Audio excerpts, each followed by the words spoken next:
Hi everyone! So almost every day now I get a comment on YouTube and people ask me if I finished the Tiny Houseboat project or what happened to it. It's a pretty fair question considering the last part is already almost 5 months ago and I really feel like I owe you guys an explanation. Well, the short answer is nothing happened. If that's all you wanted to know, then here it is. But if you're a bit more curious and would like to know why nothing happened, what my plans are in the future in general for the houseboat, and what the deal is with the thumbnail, well then just keep watching. Now, as some of you might know, we have a fairly big garden. And a very big, almost 40-foot long greenhouse with over 100 tomato plants. Now, over the years, all of this grew beyond just a hobby garden into something that actually makes some money. Now, trust me when I say it's not a lot of money and it's very hard-earned money, but we really enjoy it. So we specialized in growing hardneck garlic and a lot of vegetables, and we sell to a local restaurant, as well as to a fairly loyal customer base that we earned ourselves over the years through word of mouth and social media. Now, I don't think I have to explain to you how much work it takes to build and maintain a big garden like this. So from spring to fall, we are very busy just with that. And of course, there's this whole job conversion series that I started 5 months ago. I published 5 videos so far. A lot of people don't understand how much effort and time goes into that.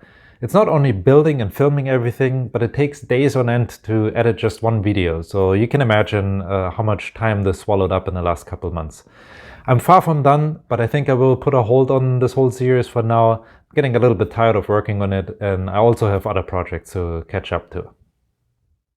Alright, now let's talk about another hot topic in the comment section. I am not a carpenter by trade. All the skills and the knowledge that I have, I learned over the years on the internet. My original trade and my career was as a dental technician. Now I turned my back to that over 10 years ago, one of the best decisions I ever made. And from there on, I worked, I guess you could say, as a freelancer. I would take on random jobs that usually have been time limited to a couple weeks or a couple months. For example, for many years I worked on and off on a local ranch here as a ranch hand, building fences, repairing water lines, operating heavy equipment, plowing snow with a grader.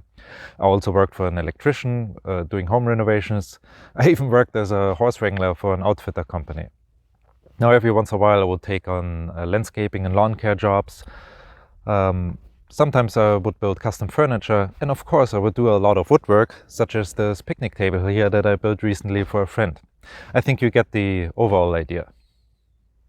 Now that kind of lifestyle, being the jack of all trades, offers a lot of cool experiences and a lot of freedom, but it's also very unpredictable, especially financially.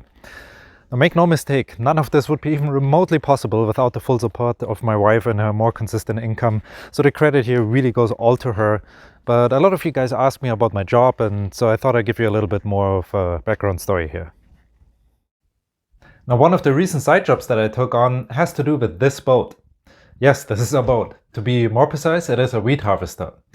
Let me try to explain how it works. Basically, this is a stainless steel pontoon boat with 2 big conveyor belts on it.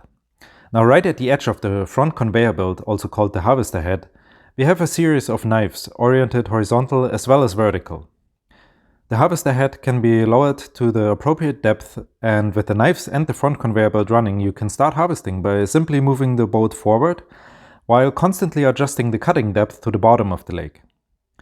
I do apologize for the shaky camera here. It was not easy to film and operate the boat in the same time. But I still think the footage is good enough to show the concept of how this machine functions.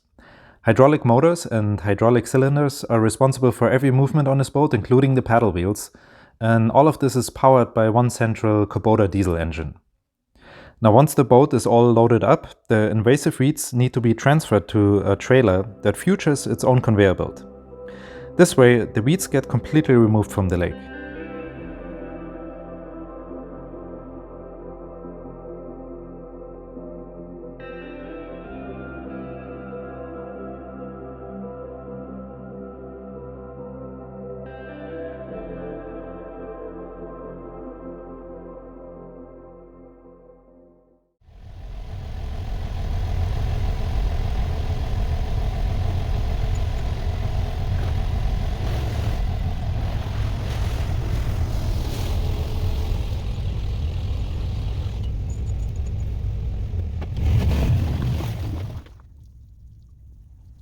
Now, so far it has been a really enjoyable job. Sometimes the wind and the rain can get a little bit tricky, but we're heading towards the end of the season and we're getting close to wrap it up anyways.